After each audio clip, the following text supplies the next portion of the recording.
Hi again guys, and welcome to episode 18 of Spirit of Le Mans, the review series where I'm evaluating the upsides and downsides of each purpose-built prototype that features on Gran Turismo 6. So as you can see in this episode, we're featuring the second Pescarolo of this series.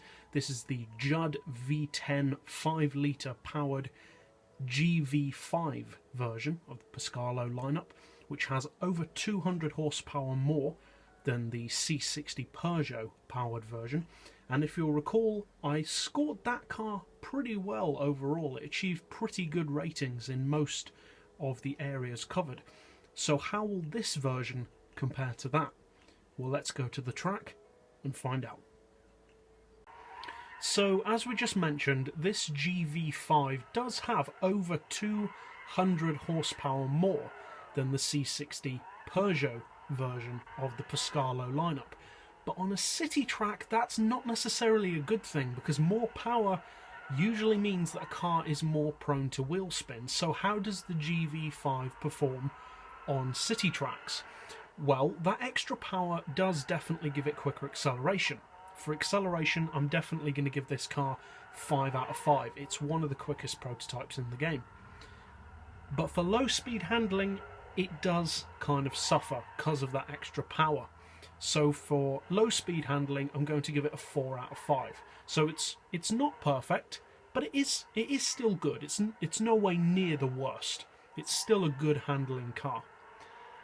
Now its brakes are brilliant, so I'm going to give it a 5 out of 5 for braking. And overall on city tracks, although it is a little bit prone to wheel spin, so you do have to watch your throttle control, it will give you very, very good lap times. Around this track, this car is right behind the Mazda LM55 and the Bentley, so it's very, very quick. So for city tracks, it's a strong 5 out of 5 for this car. So that's it for Monaco. Now let's go to our moderate speed test track at Ascari. So the GV5 is a fast but not necessarily perfect car for city tracks. But how does it fare on more moderate speed tracks such as Ascari?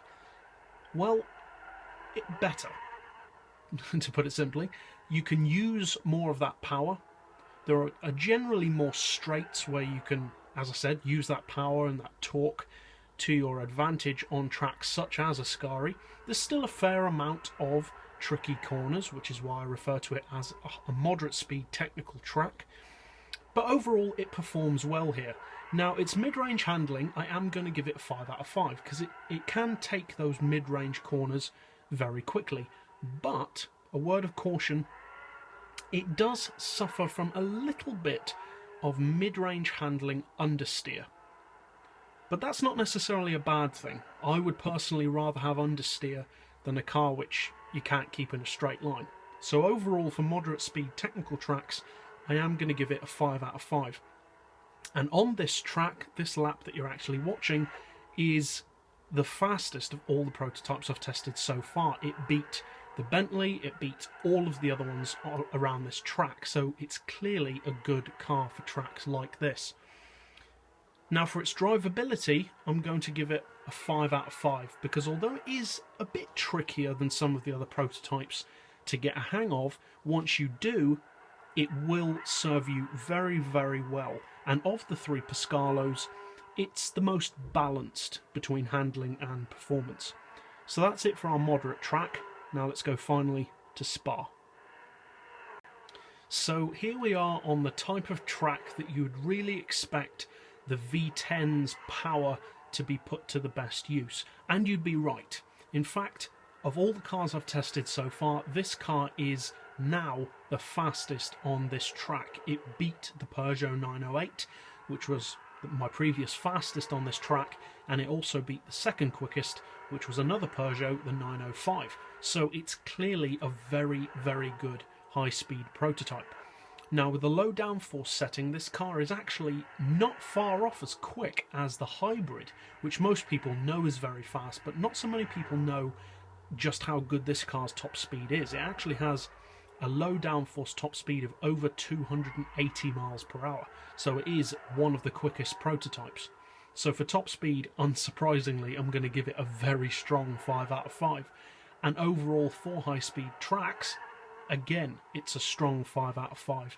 Now, I said that the mid-range handling has a little bit of understeer, which it does, and the low speed handling is workable, but not necessarily ideal. But high speed handling on this car is excellent. You can take corners very, very quickly, especially on tracks such as Spa with those long sweeping curves. Tracks also like the Nürburgring and Lasarte, which have, again, those long sweeping high speed curves. And this car is very good for that type of cornering. It can maintain very high speeds without having any snap oversteer and lots of grip. So that's it for our track testing of this car. Now let's finally go back to the garage for the final roundup of this car's best and worst points. So overall, the GV5 is, probably not surprisingly to most of you, a really good car. And that goes for pretty much every Pescarolo that's been in every Gran Turismo game. Now this particular car, along with its little brother, which I reviewed before, the C60 Peugeot powered version, were both brilliant cars from the first time they were introduced to the game, which was actually in Gran Turismo 4. And this particular model, which was called the C60 back then instead of the GV5, was by far my most used prototype back on Gran Turismo 4. And although I don't use it as much now, I still have a lot of love for this car. It's a really, really good car. Now overall, I would say it is a little bit more challenging than some of the other prototypes, as Pescarolos are in general known for being. So I wouldn't necessarily recommend it to someone who has very little prototype driving experience.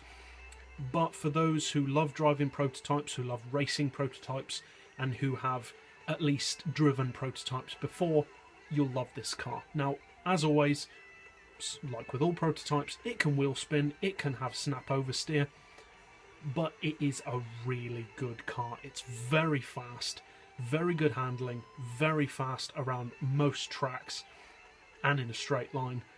It looks really good as well, and although Pescarolos never actually won the Le Mans, they always have a very strong presence and they're very, very competitive.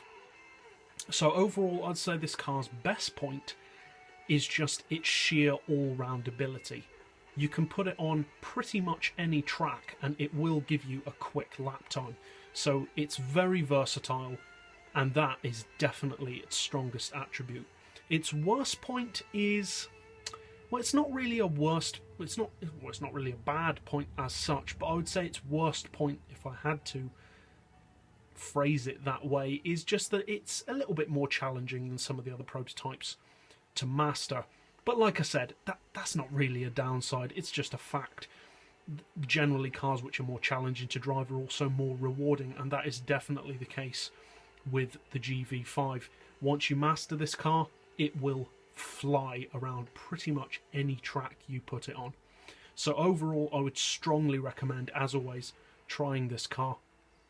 As usual, I'll put the ratings and lap times that this car achieved in the video description, and as always, thanks for watching.